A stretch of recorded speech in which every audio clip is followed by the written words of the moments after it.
Aisha, I never noticed she was a man. I never knew. I believe that our education, like such as in South Africa and the Iraq, everywhere like such as.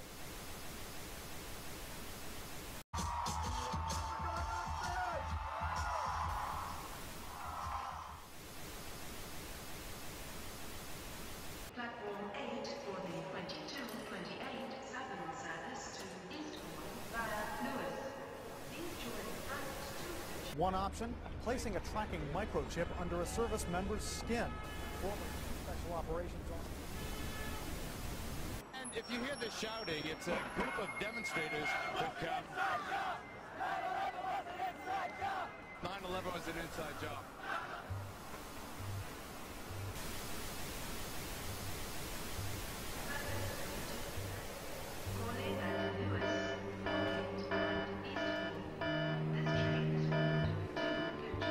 It's no longer a theory.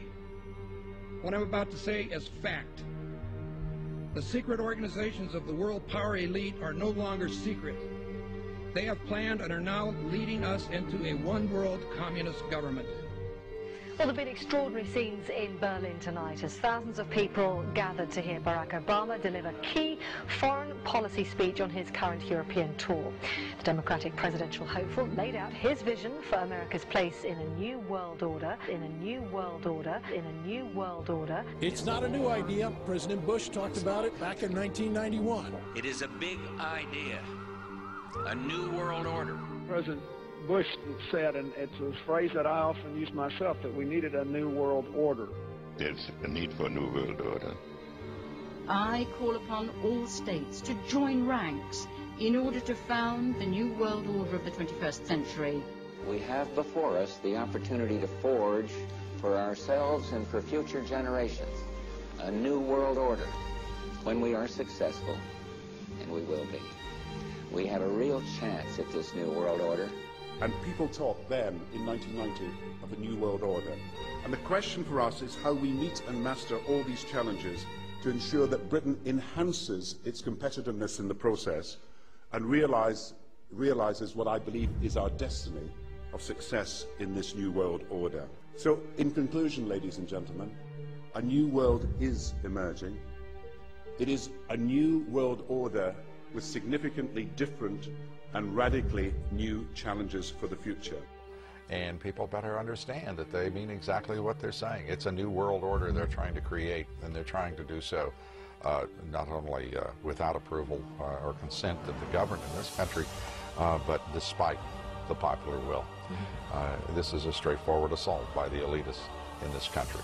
There is a global meltdown coming. It is a global depression, and one world currency and one world financial system is the end game. China said last week they want one global currency. France said yesterday or the day before that they want one world order, a new world order, at the end of this event. Gordon Brown will today call on fellow world leaders to seize the opportunity created by the worldwide economic crisis to create a truly global society. The Prime Minister will use a high-profile speech in the City of London to say that Britain, the US and Europe should join together to create a new, stronger and more just world order. This engineered collapse is there as a massive problem for which you offer the solution, and the solutions are the infrastructure we've been predicting all this time, including the World Central Bank.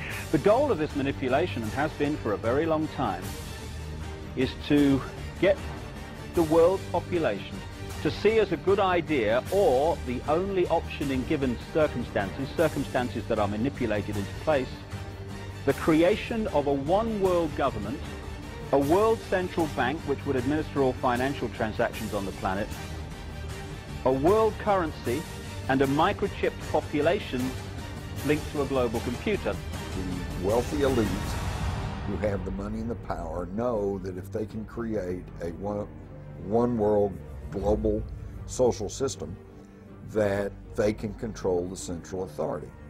In other words, world control, world domination, one of the oldest desires in the history of the world. There's a very, very clear-cut and easily identifiable system in place that puts all of these elements from media control to government control to energy control together into one apparatus working together effectively towards its final goal, which is, you know, global control. Because of the compartmentalized pyramids that they've constructed within all these institutions of government and finance and corporations, the vast majority of people who are daily making contributions to push the world in this towards this Orwellian global state have no idea that they're doing that, because they don't know how their contributions fit in with everyone else's. Only the few at the top do.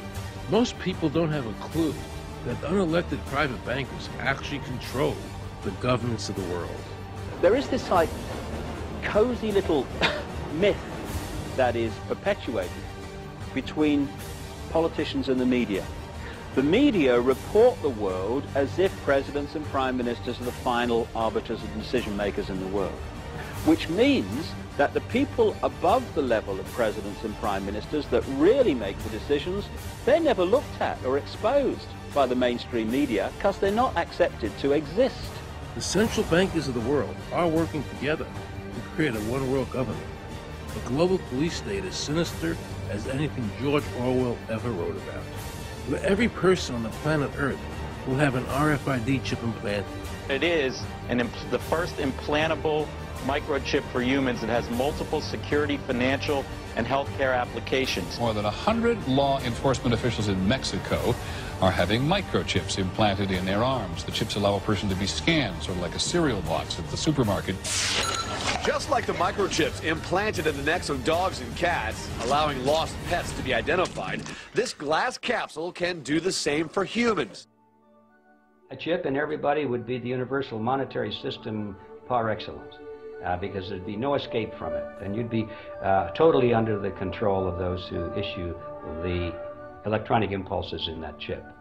The problem throughout human society is that the good men and women do nothing.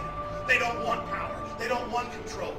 They want to lead a leisurely life. They want to spend time with their family. They want to lead simple lives.